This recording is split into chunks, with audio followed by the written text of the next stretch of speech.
Durante décadas fue tratado como un espacio muerto. En el barrio gubernamental de Berlín, bajo los cimientos raspados de la antigua Cancillería del Reich, existía un complejo de servicios que los mapas reducían a una etiqueta contundente: refugio antiaéreo y comunicaciones. Esa es la versión oficial, repetida porque encaja con los escombros de 1945, corredores de hormigón, puertas de emergencia, un lugar para esconderse y después un lugar para olvidar. El sitio quedó dentro del sector soviético tras la caída de la ciudad. En mayo de 1945, ingenieros del Ejército Rojo lo registraron, retiraron lo que consideraron útil y sellaron secciones que se inundaron cuando las bombas dejaron de funcionar. Años más tarde, cuando cuadrillas de Alemania Oriental nivelaron y reconstruyeron en la superficie, dejaron intactos los pasajes inferiores, demasiado húmedos, demasiado costosos, demasiado incómodos desde el punto de vista político. En los papeles siguió siendo algo ordinario: refugio de guerra, abandonado,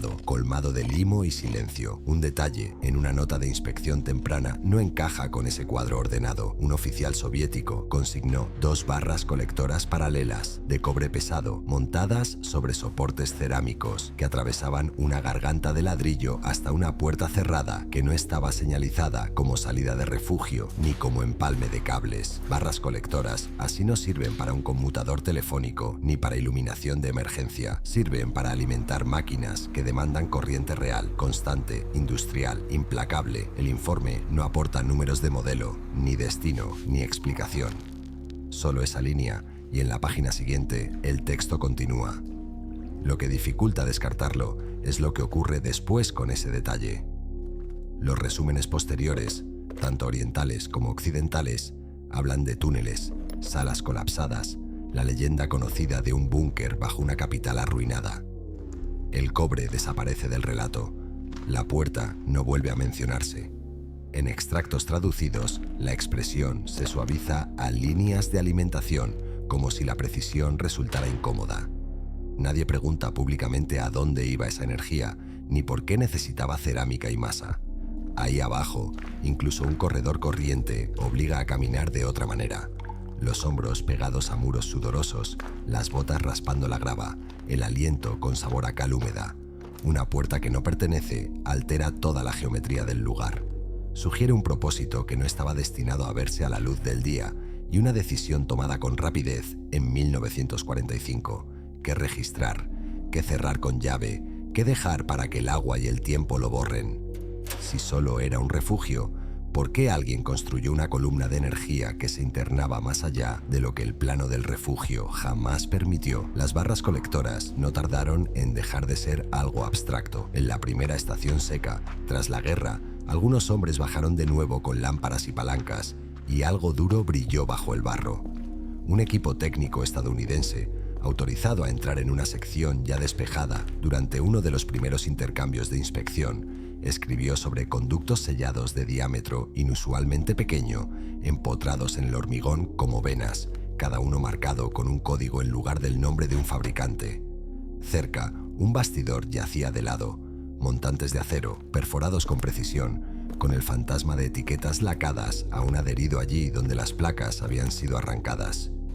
En la esquina de una sala que olía a óxido y agua fría, anotaron un conjunto de aisladores cerámicos fijados en lo alto de la pared, dispuestos para transportar múltiples alimentaciones sin que se produjeran arcos eléctricos. No era hardware telefónico, no era iluminación. Las piezas estaban hechas para soportar esfuerzo. Un cuaderno de un ingeniero soviético, citado más tarde, nunca publicado por completo, menciona el extremo opuesto de esa línea de energía: una puerta de presión con volante, respaldada por una segunda puerta del mismo tipo, creando una pequeña cámara a modo de esclusa. Dibujó las bisagras y la ranura de la junta, de las que se mecanizan con cuidado porque un hueco de 1 milímetro importa. Ese diseño tiene sentido para protección contra gases o para aislar ruido y vibraciones, no para un corredor de refugio por el que podrían pasar civiles apresurados. Para su época, la combinación resulta incómoda. El Berlín de posguerra no tenía componentes de precisión sobrantes como para desperdiciarlos en salas ocultas. Los conjuntos de soportes cerámicos y los Los conductos codificados sugieren una carga prevista y un secreto previsto. La cámara de doble puerta sugiere un acceso controlado y, sin embargo, la función oficial siguió siendo comunicaciones y refugio, como si el espacio solo necesitara unos cables y unos bancos. Luego, las fechas empiezan a deslizarse. Un memorando aliado sitúa la retirada de conjuntos eléctricos a finales de junio de 1945, después de que la sección supuestamente hubiera quedado inundada y abandonada. Un registro soviético consigna una cuadrilla de trabajo nocturno en ese mismo nivel en agosto, cuando las bombas estaban oficialmente fuera de servicio. Y un informe de mantenimiento de Alemania Oriental de comienzos de los años 50 se queja de vacíos no cartografiados bajo una nueva línea de cimentación, vacíos que no deberían haber existido si el complejo inferior se hubiera derrumbado como se afirmaba. Ninguna contradicción por sí sola demuestra intención. Juntas crean un ritmo, actividad después del cierre, equipos donde no deberían estar, papeleo que se niega a encajar. En 1945 ya existían programas conocidos solo por un círculo estrecho, expolio técnico, explotación rápida, proyectos que avanzaban más deprisa que los registros públicos. Algunos documentos insinúan objetivos alternativos sin nombrarlos. Otros hablan con el lenguaje cuidadoso de la manipulación especial. La implicación es modesta pero pesada. El espacio subterráneo pudo haberse utilizado para algo más que la supervivencia. Si todo esto era inofensivo, ¿por qué los componentes aparecen, desaparecen y reaparecen solo como fragmentos, dejando cada uno la huella justa para que la siguiente omisión parezca deliberada? Una vez que esos fragmentos se colocan uno junto a otro, la explicación oficial deja de ser suficiente, no por imaginación, sino porque las cuentas ya no cierran. Los investigadores que regresaron a los archivos décadas más tarde no perseguían rumores. Siguieron inconsistencias que se negaban a anularse entre sí. El problema más profundo es la ausencia. Múltiples inventarios remiten a anexos que ya no están adjuntos a ningún informe conservado.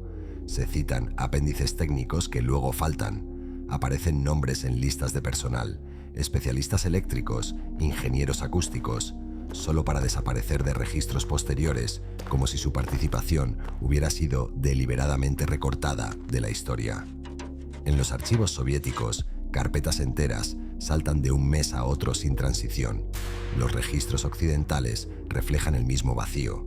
La falta de datos empieza a parecer tan estructurada como los propios datos. Algunos testimonios habitan ese espacio silencioso.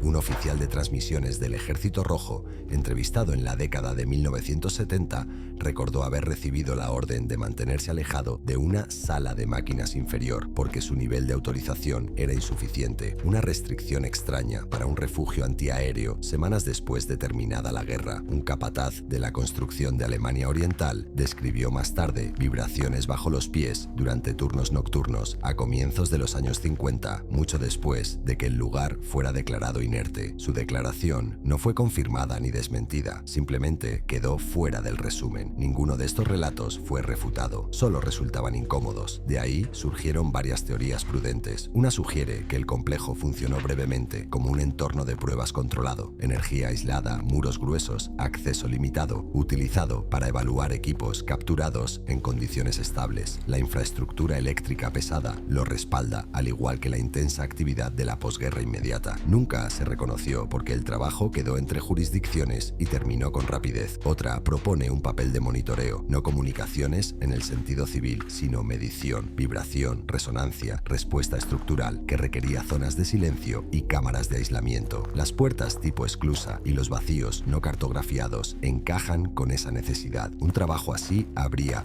producido resultados que envejecieron mal cuando cambiaron las prioridades políticas.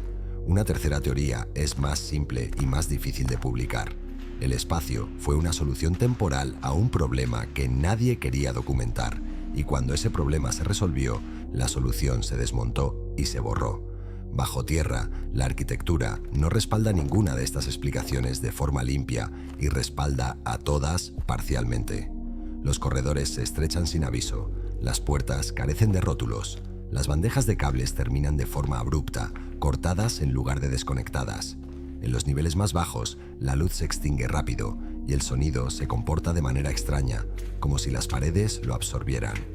Cada rasgo parece intencional y cada intención parece inacabada. Si siquiera una de estas explicaciones se aproxima, entonces, tras la guerra, la prioridad no habría sido la conservación, sino la retirada. Y eso significa que las acciones más decisivas ocurrieron después de que cesaran los combates, cuando la atención ya se había desplazado a otra parte.